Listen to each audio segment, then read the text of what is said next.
د سولې په اړه هر ډول معامله او مسوده باید د افغانستان د حکومت له لوري لاسلیک شي. د افغانستان د حراست او ثبات شورا وایي چې سوله د افغانستان د وګړو له ډېرو پخوانیو هیلو څخه ده او د وګړو ته دا ډېره مهمه ده چې دا سوله په دې هیواد کې په څه ډول سره راشي مهمه ګڼل کیږي.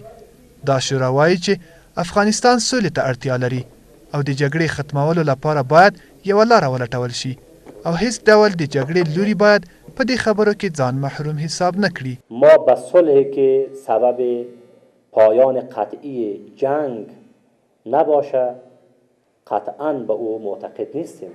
باور ما بر این است که صلحی در کشور معنادار میشه و معنا پیدا میکنه و صلح قابل قبول خواهد بود که هم منتهی به تأمین عدالت باشه هم منتج به پایان قطعی جنگ باشه.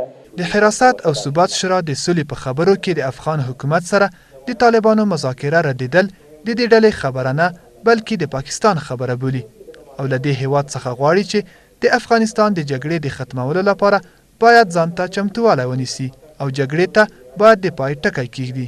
ما این صدا را صدای مخالفان مسلح دولت نمیدانیم. این صدا صدای کشور همسایه ماست. بنابراین از همسایه ما که پاکستان باشه جدا تقاضا داریم و جدا میخواهیم که با رعایت اصول حسن همجواری بیشتر از این مداخله بسیار بیرحمانه را بر یک ملت با وقار اما بی‌دفاع و به یک کشور با عزت بیشتر از این روا نداشته باشند. د حراست او ثبات شورا چې د استاد عبدالرب رسول سیاف په مشرۍ سره جوړه شوه اوس په ښکاره د دې شورا غړي په 4 ټاکنیزو ټیکټونو کې شتون لري او په 2 ټاکنیزو کمیسیونونو کې اصلاحات یوه جدي اړتیا بولي.